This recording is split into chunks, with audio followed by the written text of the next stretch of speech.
رضی اللہ تعالی عنہما ان دونوں میں جنگ شروع ہوئی تو اس موقع پر حضرت امیر معاویہ رضی اللہ تعالی عنہ نے حضرت علی رضی اللہ تعالی عنہ کو ایک پیغام لکھا، ایک خط لکھا.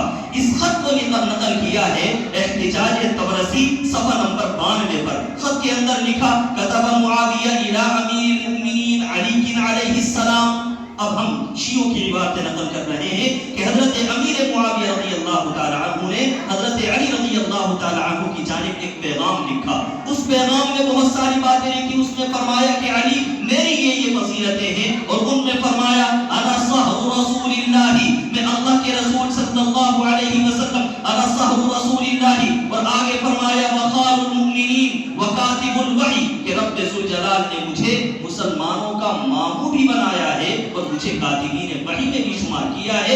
اس بات کو شیعوں کی کتاب احتجاج طبرسی صفحہ 92 کے اندر نقل کیا گیا ہے. حضرت امیر معاویہ رضی اللہ تعالی عنہ کا شمار کاتبین وحی میں ہوتا ہے. اور ظاہر سی بات ہے امام الانبیاء وحی کو لکھنے کے لیے کسی غیر کو منتخب نہیں فرمائیں گے. حضرت امیر معاویہ رضی اللہ تعالی عنہ وحی کی کتابت فرماتے ہیں. اس وحی کی کتابت کا تذکرہ شیعوں کے ایک بڑے عالم ہیں شیخ صدوق قمی، انہوں نے معانی الاخبار نامی کتاب لکھی. اس میں صفحہ نمبر 346 پر نقل کرتے ہیں. یہ کتاب تہران سے چھپی ہے. اس میں انہوں نے باضابطہ ایک باب قائم کیا استعانۃ النبی بمعاویہ فی کتابۃ الوحی، کہ محمد الرسول اللہ صلی اللہ علیہ وسلم نے معاویہ بن ابو سفیان سے وحی کی کتابت میں باضابطہ مدد لی ہے، وحی ان سے لکھوائی ہے. یہ امام الانبیاء نبی اکرم صلی اللہ علیہ وسلم کے صحابی حضرت امیر معاویہ رضی اللہ تعالی عنہ کے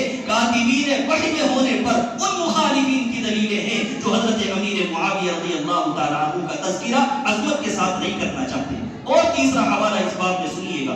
شیعوں کے بڑے عالم ہیں علامہ نعمت اللہ جزائری، انہوں نے کتاب لکھی انوار النعمانیہ. اس کے صفحہ نمبر 247 پر دو باتیں انہوں نے نقل کی. ان دونوں باتوں کو توجہ کے کانوں سے سنیے گا. پہلی بات انہوں نے لکھی وَكَذَا جَعَلَ مُعَاوِيَةَ مِنَ الْكُتَّابِ، اسی طریقے سے امام الانبیاء نے حضرت امیر معاویہ کو کاتبین وحی میں شمار کیا. اور دوسری بات فرمائی فَمَا يَكْتُبُونَ إِلَّا مَا نَزَلَ جِبْرِيلُ، کہ حضرت امیر معاویہ وہی بات لکھتے تھے کہ جو جبرائیل امین لے کر کے آتے تھے. یہ شیعوں کی کتاب میں امام الانبیاء کے صحابی حضرت امیر معاویہ کی امانت اور دیانت پر دلیل ہے. فما یکتبون الا ما نزل جبرائیل، کہ حضرت امیر معاویہ جبریل کی وحی من بعد لکھا کرتے تھے، اپنی طرف سے حذف و اضافہ نہیں کرتے تھے. یہ دلیل اس بات کی ہے کہ شیعوں کی کتاب بھی آپ کی امانت کی گواہی دیتی ہے، آپ کی دیانت کی گواہی دیتی ہے. پھر آپ کیسے جرأت کر سکتے ہیں کہ حضرت امیر معاویہ رضی اللہ تعالی عنہ پر سب کو شتم کیا جائے، ان کو برا بھلا کہا جائے. اسی طریقے سے شیعوں کے یہاں اسماء الرجال کی کتاب، اسماء الرجال کی کتاب یہ ایک خاص عنوان ہوتا ہے کہ اس میں پرانے لوگوں کا تذکرہ کیا جاتا ہے. کتاب کا نام ہے تنقیح المقال فی علم الرجال. اس کتاب کو مام قانی کے نام سے بھی یاد کیا جاتا ہے. اس مام قانی میں صفحہ نمبر 222 پر حروف تہجی کے اعتبار سے کتاب کو ترتیب دیا گیا. اس میں جب میم آئی، جس طریقے سے لغتیں ہوتی ہیں، جب اس میں میم کا تذکرہ آیا تو میم کے تذکرے میں کیا لکھا اس کو سنیے گا. حضرت امیر معاویہ رضی اللہ تعالی عنہ کے بارے میں ہوا معاویہ بن ابی سفیان، وہ معاویہ بن ابو سفیان ہے. اسمہ صخر بن حرب، ان کا نام صخر بن حرب ہے. کاتب رسول اللہ، یہ اللہ کے رسول صلی اللہ علیہ وسلم کے کاتب ہیں. آپ خود بتائیے امام الانبیاء کسی بددیانت کو اپنا کاتب مقرر نہیں کر سکتے تھے. امام الانبیاء کے صحابی حضرت امیر معاویہ رضی اللہ تعالی عنہ کے کاتبین وحی میں ہونے پر شیعوں کی کتاب گواہ ہے. اور ایک کتاب کا حوالہ آپ نے بار بار سنا ہوگا، بڑی مشہور کتاب ہے نہج البلاغہ. نہج البلاغہ کا ایک شارح، اس کا نام ہے ابن میثم طبرانی. ابن میثم طبرانی نے نہج البلاغہ کی ایک شرح لکھی. اس میں جلد نمبر 5 صفحہ نمبر 194 پر شرح نہج البلاغہ میں اس نے جو باتیں لکھی ہیں ان باتوں کو بھی آپ سنیں کہ حضرت امیر معاویہ رضی اللہ تعالی عنہ کا مقام و مرتبہ حضرت علی رضی اللہ تعالی عنہ کی نگاہوں میں کیا تھا. کیا وہ لکھتے ہیں کہ حضرت امیر معاویہ رضی اللہ تعالی عنہ کو حضرت علی رضی اللہ تعالی عنہ نے ایک خط لکھا، ایک پیغام لکھا اس وقت میں کہ جب آپس میں دونوں میں لڑائیاں ہو رہی ہیں. اور اس پیغام کے اندر کیا بات لکھی؟ کتبہ الی اہل الامصار، حضرت امیر معاویہ شہر والوں کی جانب یہ پیغام لکھا گیا، اور آگے خود اس کا شارح نقل کرتا ہے کہ یہ پیغام معاویہ بن ابو سفیان کے پاس پہنچا۔ اس پیغام میں کیا تھا؟ حضرت علی فرماتے ان ربنا واحد، معاویہ تمہارا اور ہمارا رب ایک ہے، ودیننا واحد، تمہارا اور ہمارا دین ایک ہے، ودعوتنا فی الاسلام، تمہاری دعوت بھی اسلام اور ہماری دعوت بھی اسلام۔ اور اگلا جملہ ذرا دل کے کانوں سے سنیے، لا نستزیدهم فی الایمان باللہ والتصدیق لرسولی، ہم تم سے اللہ رب العزت پر ایمان لانے میں اور امام الانبیاء کی تصدیق میں تم سے بڑھے ہوئے نہیں ہیں اور تم ہم سے بڑھے ہوئے نہیں ہو۔ حضرت علی فرماتے ہیں معاویہ، اللہ اور اس کے رسول کی جس طرح تصدیق تم کرتے ہو اسی طریقے سے ہم بھی تصدیق کرتے ہیں۔ ہم ان جملوں کی بنیاد پر کہنا چاہیں گے کہ شیعوں کی کتاب نہج البلاغہ میں حضرت امیر معاویہ کا اسلام بھی ثابت ہوتا ہے، دین واحد بھی ثابت ہوتا ہے، رب کا ایک ہونا بھی ثابت ہوتا ہے، اور امیر معاویہ رضی اللہ تعالی عنہ کا ایمان حضرت علی رضی اللہ تعالی عنہ کے ایمان کے برابر بھی ثابت ہوتا ہے۔ شیعوں کی کتاب اس پر دلیل بن رہی ہے۔ اسی کتاب نہج البلاغہ کے صفحہ 179 پر نقل کرتے ہیں حضرت علی رضی اللہ تعالی عنہ اپنے شیعوں سے پریشان ہو چکے تھے، تو انہوں نے ایک بات کہی، اور اس بات کو ہم نقل کر دیں، بڑا لطف اور عجیب و غریب بات ہے۔ حضرت علی رضی اللہ تعالی عنہ جب اپنے شیعوں سے اور اپنے فوجیوں سے پریشان ہو گئے، فرمانے لگے لوددت واللہ ان معاویہ صارفنی بکم صرف الدینار، خدا کی قسم میری خواہش یہ ہے کہ کاش معاویہ مجھ سے بیع صرف کر لیں۔ بیع صرف کا مطلب یہ ہوتا ہے کہ سونے کو سونے کے ذریعے، چاندی کو چاندی کے ذریعے بیچنا۔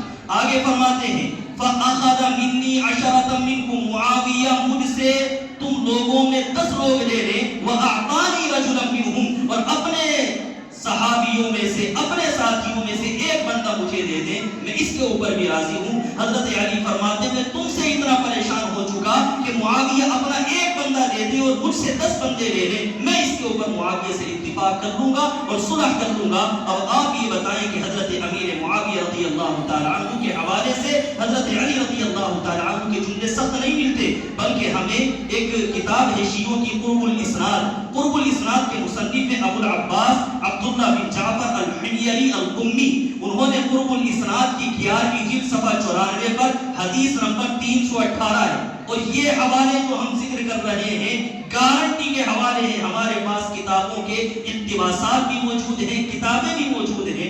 اگر ماحول ہوتا تو کتابیں لا کر کے رکھتے اور دکھاتے آپ کو کہ قرب الاسناد میں یہ روایت صاف طور پر موجود ہے۔ روایت کے الفاظ سنیے، عن جعفر عن ابیہ علیہ السلام، حضرت جعفر اپنے والد سے نقل کرتے ہیں کیا ان علی لم ينسب احدا من اہل حربه الى الشرك ولا الى النفاق، کہ حضرت علی رضی اللہ تعالی عنہ اپنے مخالفین کو نہ تو مشرک کہتے تھے نہ منافق کہتے تھے، ولکنہ کانوا یقول، لیکن حضرت علی یہ فرماتے تھے ہم اخواننا بغوا علینا، کہ یہ ہمارے بھائی ہیں جنہوں نے ہم سے اختلاف کر لیا ہے۔ اب حضرت علی رضی اللہ تعالی عنہ تو حضرت امیر معاویہ کو بھائی کہیں۔ اب آپ یہ بتائیے کہ حضرت علی نے یہ بات صحیح کہی ہے یا غلط کہی ہے؟ اگر حضرت علی نے صحیح کہی تو علی تمہارے امام ہیں، اور امام معصوم عن الخطا ہوتا ہے، وہ غلطی نہیں کرتا، تو حضرت علی نے یقیناً یہ بات صحیح کہی ہے۔ اور اگر تم کہتے ہو کہ حضرت علی نے غلط کیا ہے تو پھر تمہیں کہنا پڑے گا کہ ہمارے امام سے غلطی ہوئی۔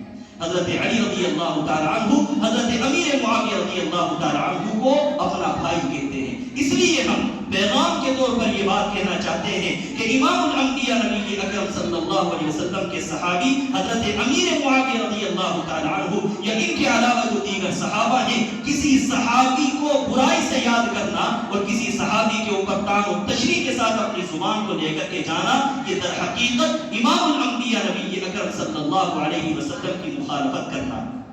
بالکل آخری مرحلے کی بات ہم کرنے لگے ہیں آپ کے سامنے۔ حضور علیہ السلام کے صحابہ پر اگر کوئی بندہ لعنت کرے گا اور نبی کے صحابہ کو برا بھلا کہے گا تو اس کی حیثیت کیا ہے؟ آپ کی اطلاع کے لیے ایک بات اور کہتے چلیں کہ ہم نے حضرت امیر معاویہ رضی اللہ تعالی عنہ کے تذکرے کو بطور تمہید آپ کے سامنے نقل کیا ہے۔ ابھی آپ کے شان میں صحابہ نے کیا کہا، تابعین نے کیا کہا، اسلاف بزرگان دین نے کیا کہا، وہ باتیں ابھی ہم نے آپ کے سامنے ذکر نہیں کی۔ حضرت امیر معاویہ رضی اللہ تعالی عنہ کے سیاسی کارنامے کیسے تھے،